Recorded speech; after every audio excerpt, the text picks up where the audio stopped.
I actually don't know what time it is. 9 o'clock? I don't know. I am recording this video because I committed to making a video a week for the rest of the year, or whatever the year is. 1 year from wherever I said I would. And let me give you some excuses as to why I haven't done it earlier, which all day yesterday I was like, I'm going to sit down and make this video, and it's going to be great. And I didn't. So today all my excuses are, I had to help my seniors get their cap and gown, which they're going to wear for, okay, not 20 minutes, maybe 40 minutes and never wear again. I had to take care of that. My freezer needed a revamp, was completely full of ice. I had to go take care of that. I had a migraine this morning. Let me think. I have all these very legitimate reasons for not filming it sooner. But I think all these reasons come up because what I'm doing is a good thing. It's a good thing for me.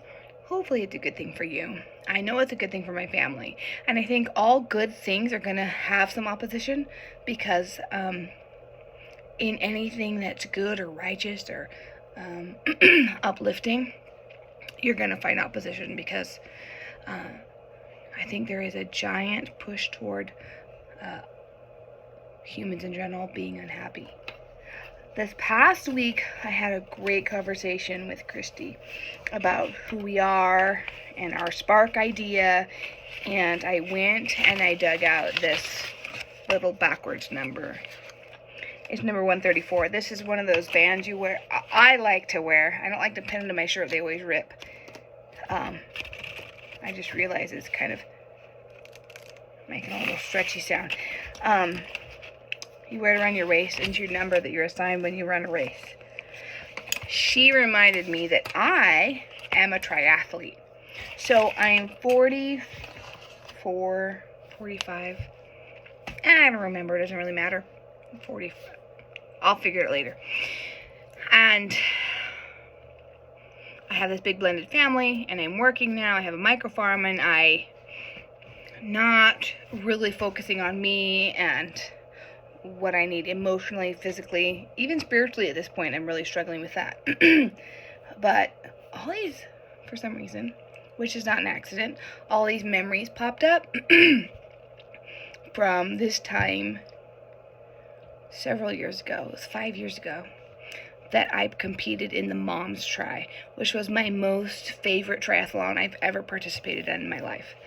And Christy Lee, she said, "You're a triathlete." I'm like, okay, I was a triathlete. She's like, "No, you're a triathlete."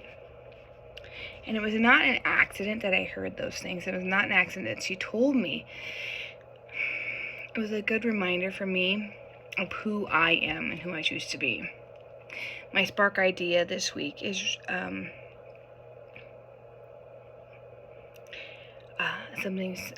I'm just going to do what I can when I can. So when my 10-year-old called me, he's like, "I'm tired. I don't really want to ride my bike all the way home." I found an excuse to get my bike out and ride my bike, to go meet him and ride my bike home. My spark idea, which is so scary to say out loud and say to you, because then, right, I have to kind of commit to it. Like, I can't just be like, I'm going to run another triathlon, and then bury it in my subconscious or my conscious or whatever is in my brain. If I say it out loud to you and to me, like, I have to work toward that goal.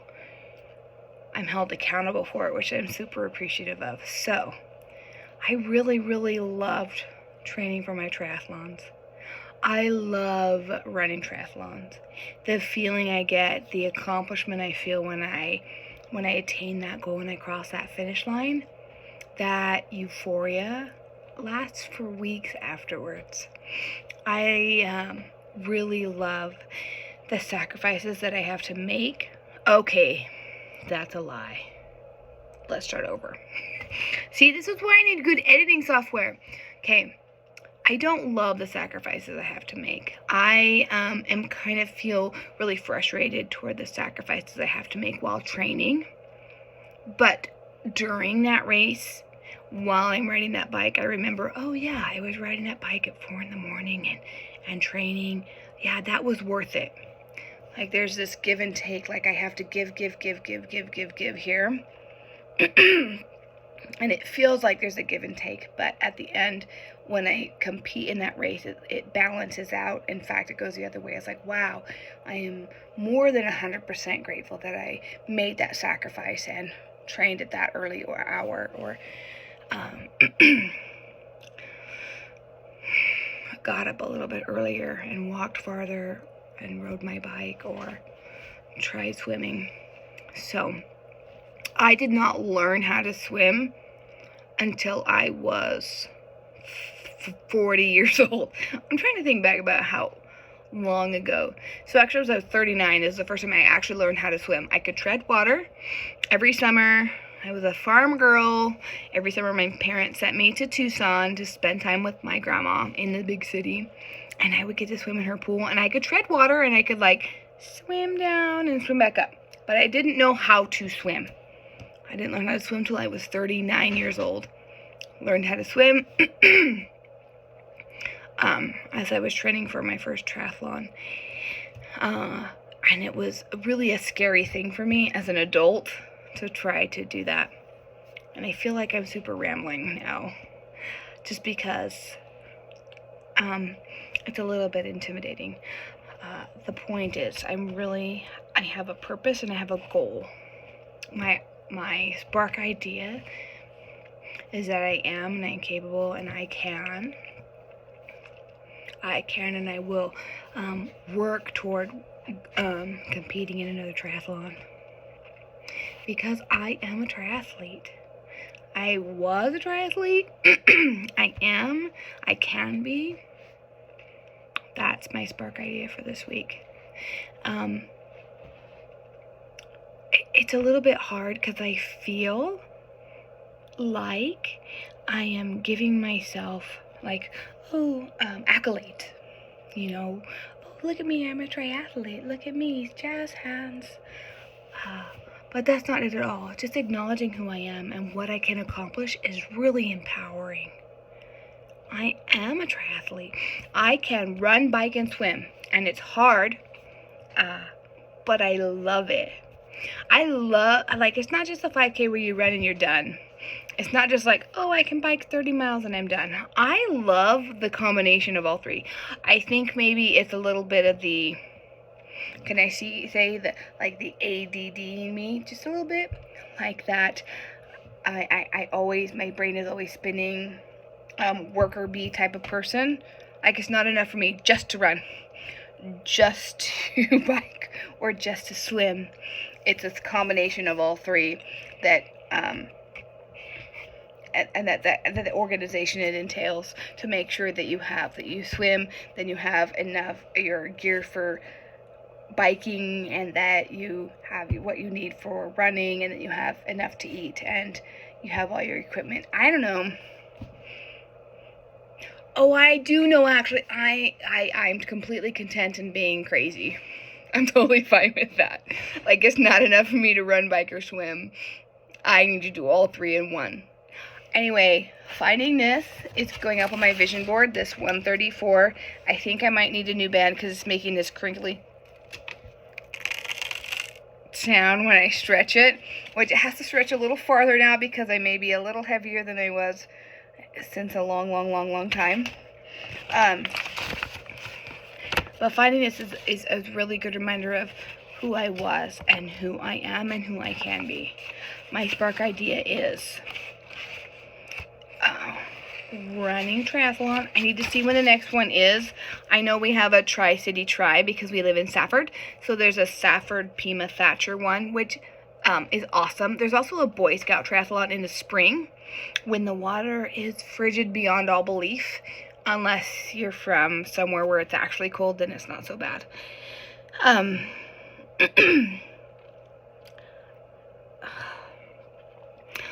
It's exciting and maybe a little overwhelming, but the spark idea is that little tiny spark, amid all of the, when we build fires, there's all this tinder, and this little tiny bright spark on the bottom. This is my little tiny spark in all of this other busyness that is my world and my life and my job and everything else that's going on. I just wanted to share that with you guys tonight, and I'm sorry that I'm not giving you the very best of what I have to give all week, every week, especially with Lena and Rosa. I feel like you girls are really purposeful in making your videos and sharing what you learn, what you plan to learn. I feel like I'm like a fly by the seat of my pants. Let's make a video before midnight, turn it in, goodbye. I promise it's not that there's a lack of understanding, not a lack of understanding, a lack of respect for who's watching, if you do watch, and who I've partnered with. It's more a personal goal that I need to say, Sarah, before whatever time it is right now, you need to get your video up and out and share your spark idea. I've really been thinking about this whole week since I talked to Christy at the last week before our class in the Mindset Mastery class. But moving forward, I'm really grateful for the opportunity to really internalize my choices, the why behind why I do it. Oh, I'm going to run a triathlon because there's a specific why behind it. I think we each need to find the why behind whatever it is we want to do or whatever we have a passion for. So here's my why. I know I am a triathlete. I know that I can do this. I know that it will benefit my children and benefit me and my body and the life that I lead for my children. So, here's my why. Here's my spark idea. I love all of you guys. Like, legit, from my heart, love you. And I'm so grateful for all you watching. If you made it this far, like, you're my favorite. Anyway, I hope you guys have a good night. Thanks for listening. Bye.